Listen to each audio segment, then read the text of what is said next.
আসসালামু আলাইকুম রহমতুল্লাহি ওবারাকাতুহু। আসসালামু আলাইকুম রহমতুল্লাহ। দেশে এবং বাহিরে কাছে দূরে যে যেখানে আছেন সবাইকে আমরা বাপ্পি শাকিলা ফাউন্ডেশনের পক্ষ থেকে আগত আমাদের যে পবিত্র মাহে রমজান আসছে সেই রমজানে শুভেচ্ছা জানাচ্ছি। আলহামদুলিল্লাহ, আমরা ইকরা ইন্টারন্যাশনাল হিফজ মাদ্রাসার পক্ষ থেকে বাপ্পি শাকিলা ফাউন্ডেশনের সৌজন্যে আমাদের মাদ্রাসার ব্যানারে বাপ্পি শাকিলা ফাউন্ডেশনের সৌজন্যে আমরা 50টি মসজিদে, যেহেতু প্রত্যেকটা মসজিদই বাংলাদেশে ইফতারের আয়োজন করা হয়ে থাকে, মুসল্লিরা বেশ থাকে আমাদের মসজিদগুলোতে রমজান মাসে।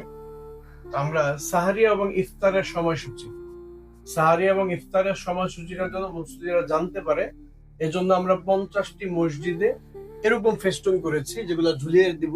উদ্যোগ নেওয়া হয়েছে। আমাদের সম্মানিত মুসল্লিরা যেন এখান থেকে সাহারি ও ইফতারের নিয়ম কানুন সময়গুলো দেখতে পারে। এখানে কিছু নিয়ম কানুন দেয়া আছে: রোজার নিয়ত, রোজা ভঙ্গের কারণ সমূহ, ফিতরা ও তার পরিমাণ, জাকাতের নিসাব ও আদায়ের করার নিয়ম, জাকাত কাকে দিতে হবে, এরকম বেশ কিছু আমাদের এখানে মাসআলা দেয়া হয়েছে রমজান সম্পর্কিত। বেশ কিছু ইম্পর্টেন্ট ইনফরমেশন দেওয়া আছে রমজান উপলক্ষে, যাতে মানুষ উপকৃত হয় আর ইসলাম সম্পর্কে আরো ভালোভাবে জানতে পারে।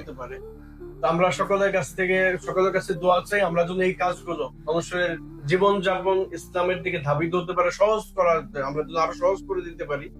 মানুষ যেন সহজেই ইসলামের মৌলিক বিষয়গুলো জানতে পারে, আমরা যেন সেটা আরো সহজ করে তাদের মানুষের সামনে উপস্থাপন করতে পারি। সেই তৌফিক আল্লাহ তাআলা আমাদের দান করুক। বাপ্পি শাকিলা ফাউন্ডেশন সংশ্লিষ্ট আমরা যারা আছি সবাইকে আল্লাহ কবুল করুক। বাপ্পি শাকিলা ফাউন্ডেশন আমরা যারা কাজ করছি, আমরা যারা শ্রম দিচ্ছি, আমরা যারা কাজ করছি, আমাদের এই কাজগুলোর জন্য আল্লাহ তাআলা আরো সুন্দরভাবে করার তৌফিক দান করে। সেই তৌফিক দান করুক আল্লাহ, তার কাছে আল্লাহর কাছে আমরা দোয়া করি। এবং আমাদের এই ফাউন্ডেশনকে আল্লাহ তাআলা বাংলাদেশ থেকে শুরু করে বিশ্বময় যেন আমরা এই কাজগুলোকে ছড়িয়ে দিতে পারি, সেই তৌফিক দান করুক। আমিন।